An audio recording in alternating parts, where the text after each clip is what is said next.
मित्रों, आप सभी जानते हैं कि पश्चिम बंगाल में पंचायत चुनावों में जिस प्रकार के विचलित करने वाले दृश्य निरंतर दिखाई पड़ रहे हैं, वो लोकतंत्र के प्रति संवेदना रखने वाले किसी भी व्यक्ति को व्यथित करते हैं। हिंसा का जो तांडव दिखाई पड़ रहा है, ये कष्टकारक है, दुखद है और मन में आक्रोश भरने वाला है। बंगाल की वो भूमि जहां कभी रविंद्र संगीत सुनाई पड़ता था, आज बम के धमाके सुनाई पड़ते हैं। भद्रलोक का के विमर्श के लिए विख्यात वह भूमि आज हिंसा का तांडव देख रही है और उससे अधिक दुखद है वहां के सरकार की असंवेदनशीलता। भारतीय जनता पार्टी के कार्यकर्ताओं पर जिस प्रकार के हिंसक और प्राण घातक हमले हो रहे हैं, 25 से 30 ऐसी घटनाओं की तो हम लोगों के पास सूची है जिसमें गंभीर रूप से हमारे कार्यकर्ता घायल हुए हैं और उनके ऊपर प्राण घातक हमले हुए हैं। उससे भी अधिक चिंता का विषय यह है कि राज्य के निर्वाचन आयोग के द्वारा इन सारी घटनाओं के प्रति एक निहायत ही असंवेदनशील और गैर जिम्मेदाराना रवैया इख्तियार करना, जिसकी वजह से न्यायालय जाना पड़ा और न्यायालय के हस्तक्षेप के बाद स्थितियों पर नियंत्रण लगाने का प्रयास किया गया। पश्चिम बंगाल की सरकार, पश्चिम बंगाल की पुलिस जिस प्रकार से बर्ताव कर रही है, ये देश के लोकतांत्रिक और चुनावी इतिहास में एक बहुत काला अध्याय है। एक फैक्ट आपके सामने रखना चाहता हूं कि अंतिम दिन तृणमूल कांग्रेस के 40,000 से अधिक लोगों ने नामांकन किया और पश्चिम बंगाल में 341 ब्लॉक है।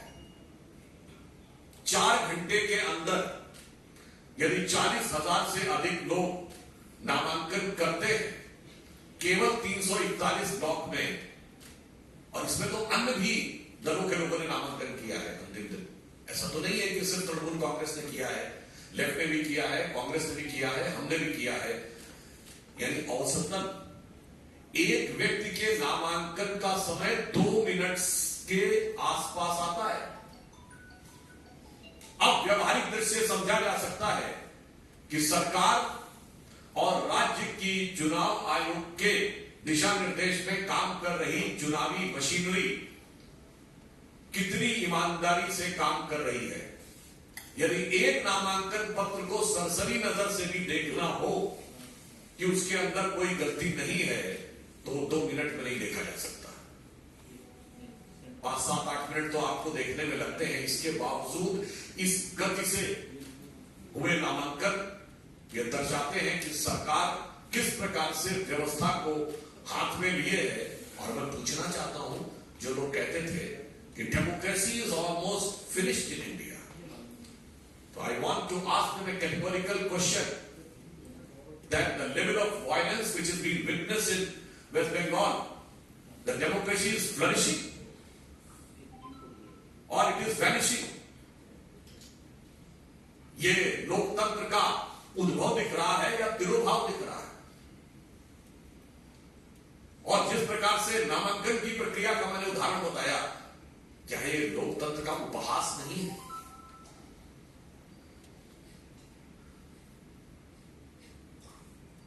राज्यपाल महोदय भी, आप सभी को ध्यान होगा कि हिंसा की जिस प्रकार निरंतर सूचनाएं आ रही हैं और राज्य सरकार की निष्क्रियता, असंवेदनशीलता जो ममता बनर्जी जी के संरक्षण में चल रही है, उस कारण से राज्यपाल ने भी जाकर आज कई जगह हिंसा प्रभावित क्षेत्रों का दौरा भी किया है।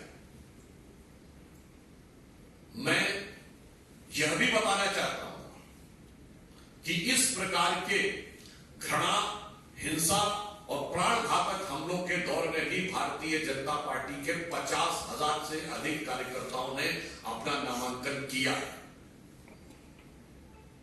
यानी इन प्रतिकूल परिस्थितियों में ही भारतीय जनता पार्टी के कार्यकर्ता पूरी दृढ़ता के साथ, साहस के साथ उस जुल्म और ज्यादती को सहते हुए लोकतंत्र की लड़ाई लड़ने के लिए आगे बढ़ रहे हैं। और मैं तृणमूल कांग्रेस की सरकार और ममता बनर्जी जी को यह कहना चाहता हूं कि आप याद रखिए कि ये आगजनी का जो खेल, जो हिंसा का खेल आप खेल रहे हैं, यही इससे पूर्व कांग्रेस सरकारें करती थी। और उनका हश्र क्या हुआ? लोकतंत्र में जनता जनार्दन है और जिस प्रकार का अत्याचार और अनाचार हो रहा है उसकी पराकाष्ठा पूर्ण हो रही है। तो मैं उन्हें सुझाव और आगाह करते हुए यह कहना चाहूंगा कि जो अटल जी की कविता की पंक्ति थी कि चिंगारी का खेल बुरा होता है, चिंगारी का खेल बुरा होता है, औरों के घर में आग लगाने का सपना अपने घर में ही अक्सर खरा होता है। तो जो कुछ कर रहे हैं, और इसी के साथ मैं समस्त विपक्षी दलों से पूछना चाहता हूं कि लोकतंत्र का जो स्वरूप, हिंसा से घायल स्वरूप दिखाई पड़ रहा है, पश्चिम बंगाल में जो मां माटी मानुष की बात करती थी, वहां भारत मां के विरुद्ध खड़ी हुई शक्तियां प्रबल, माटी खून से सनी हुई और मनुष्यता पूरी तरीके से व्यथित और कलंकित नजर आ रही है। उसके बाद भी किसी विपक्षी दल को इसके लोकतंत्र में कोई समस्या नजर नहीं आ रही। अतः हम सरकार को आगाह करना चाहते हैं और साथ ही साथ यह कहना चाहते हैं कि उनको अपने संवैधानिक कर्तव्य का पालन करना चाहिए और राज्य के चुनाव आयोग जो कि अपने संवैधानिक दायित्व का नैतिक और संवैधानिक दृष्टि से अपेक्षित निर्वहन नहीं कर रहा है, उनको भी अपने दायित्व का निर्वहन करना चाहिए। और भारतीय जनता पार्टी के समस्त कार्यकर्ताओं के हौसले का हम सम्मान और अभिवादन करते हैं। धन्यवाद।